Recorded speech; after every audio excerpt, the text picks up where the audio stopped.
everyone, and welcome back to the Psychedelic Art Exchange YouTube channel. We're back again with another really exciting CGC auction. This one is live now until Leap Day, February 29th at 9 p.m. Eastern Time.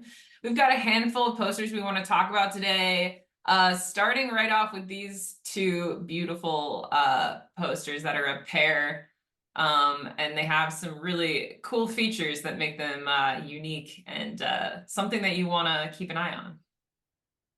Yeah, this is BG 140 and BG 141. This was a collaboration by two of the most successful artists in the Fillmore series, Rick Griffin and Victor Moscoso.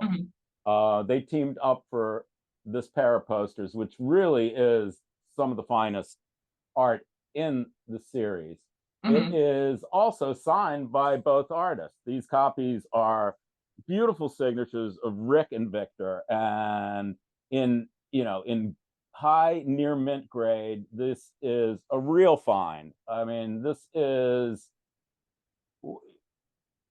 on a design level, a color level, all of this. And of course, it's Jimi Hendrix. I mean, this was this was the most dynamic, impressive performer of the era. I mean, Jimi was it. So, and in rock poster collecting, Jimi is almost at the top of the pyramid after the Beatles and the Stones. It's Hendrix posters are chased hard, and this is one of the most beautiful Hendrix posters of all time.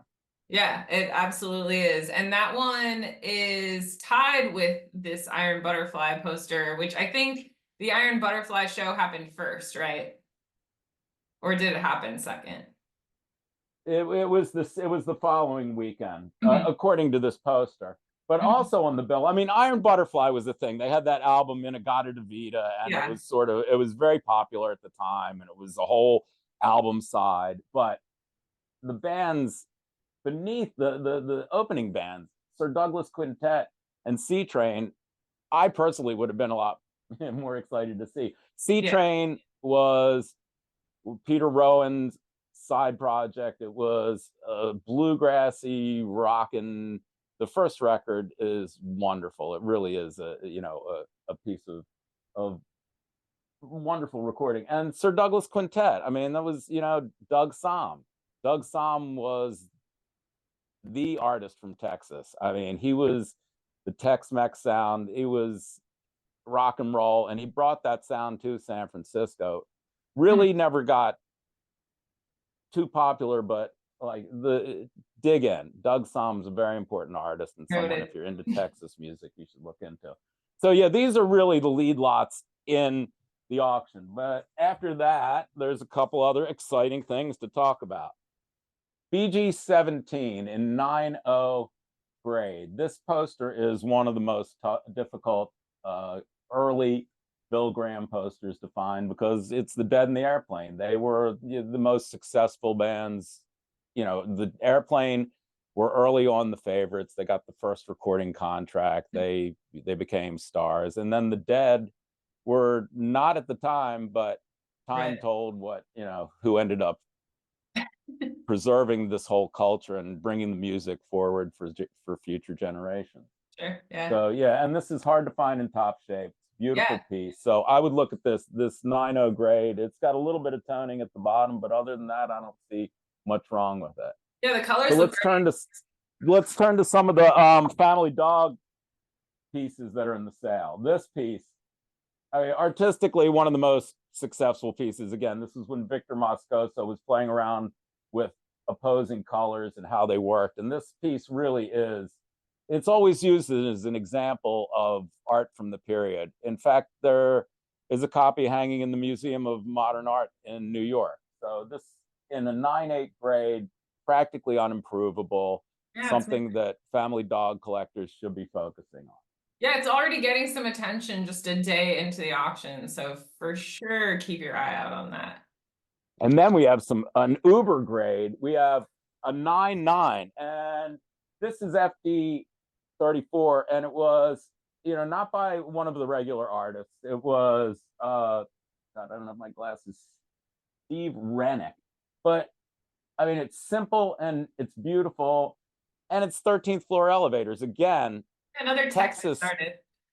the Texas scene, the Texas hippie scene came to San Francisco, and the psychedelic sound that was really, becoming universal in San Francisco, it kind of started in Texas. The Elevators are one of the most psychedelic bands of all. It really, if you're unfamiliar with them, check out You're Gonna Miss Me. This is Mhm.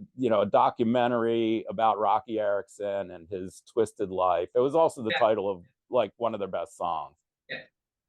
Oh yeah, that's an upsetting film, but definitely a good one to see if you want to learn. Yeah, it's a real interesting film for sure.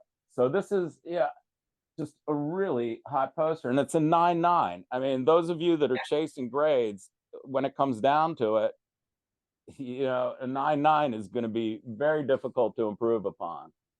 And then I'm going to finish up with this poster, the FD13. It is in restored grade, but it's a Huh. really strong copy, and it's signed by Mouse. Uh-huh. It's, there's a little bit of work to the corners and the top edge. It doesn't really go into the main image area. But this poster is important because it's Stanley Mouse's first poster for the Avalon. Mhm. And it's really a difficult poster to find in any shape. A lot of the copies were printed off register, and it's just bright red and a weird image, and the introduction of Mouse into the series. So It's just Mouse, and this is the only one that he did solo, correct? correct. In fact, the following one was the FD14, where Mouse and Kelly did the Zigzag Man, which is a whole nother story. But this is attributed solely to Mouse. I don't know whether they collaborated on this or not, but it is attributed to Sure. Mouse through all of the literature. Mhm. So these are the highlights in this week's CGC sale. I hope you come and check it out and enjoy the experience. Bid early and often. Yeah, that's only a fraction of what we've got. I mean, there's a lot of amazing things in amazing condition, stuff that we don't see very often, some favorites that are in really high grades. It's all there for you. The link is in the description as always. And again, bidding's open until February 29th, 9 o'clock p.m. Eastern time. We hope to see you back here real soon.